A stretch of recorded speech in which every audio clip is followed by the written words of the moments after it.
guys, assalamualaikum তারা বেগুনা কেন আছে আজ আম্মা দেন ওলা তো না না দিবেলাই তো প্রেসার কুকারে দিয়ে নে পেঁয়াজ রসুন আদা কাঁচামরিচ বাদাম এই নকতার ব্লেন্ড করে দিই ঠান্ডা হট হয়ে দিই তরকারি দিয়ে বেলাই তারপর পেঁয়াজ দিই তারপর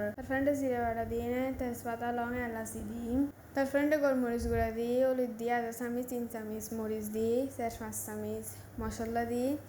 তারপর আমাকে বেশি মজা হয়ে বলে সরষের তেলও দিই আবার সয়াবিন তেলও দিই তো পরিমাণ মতো লবণ দিয়ে নেন একখানা মুসুর ডাল দিয়ে ঘন হয়ে বেলাই তারপর মাখিটা কিনে পানি দিয়ে নে টমেটো দিয়ে নে তারপর চুলত বয় দিই তো যারা ঘর 2-3 তালা দিয়ে তারা তুন এই বৃষ্টিগো খুবই ভালো লাগে তারা ভাবে খিচুড়ি হার আর যারা নিচেই তারা তুন এই বৃষ্টিগো খুবই বিরক্ত লার তো প্রেসার কুকারে দেখি না 2 ঘন্টা মতো যাই ঘন্টা পরেই কিনে একদম সিদ্ধ হয়ে গিয়ে এখন বাগার দেওয়ার ফেলে আর কি পরিমাণের ভুলা মনে হইলে আমি লাস্ট ক্লিপ গান লইতে বলি গিয়ে তো কষ্ট করে যেহেতু ভিডিও করছি তাহলে তারা লগে শেয়ার করি আমি লাস্টে মানে কালার হইল লই এনে দিতাম বলি গিয়ে নড়া খাইবার পড়া তো মনে হতো যে তাই লাস্টের ক্লিপ ন লই তো যদি লই দূরিস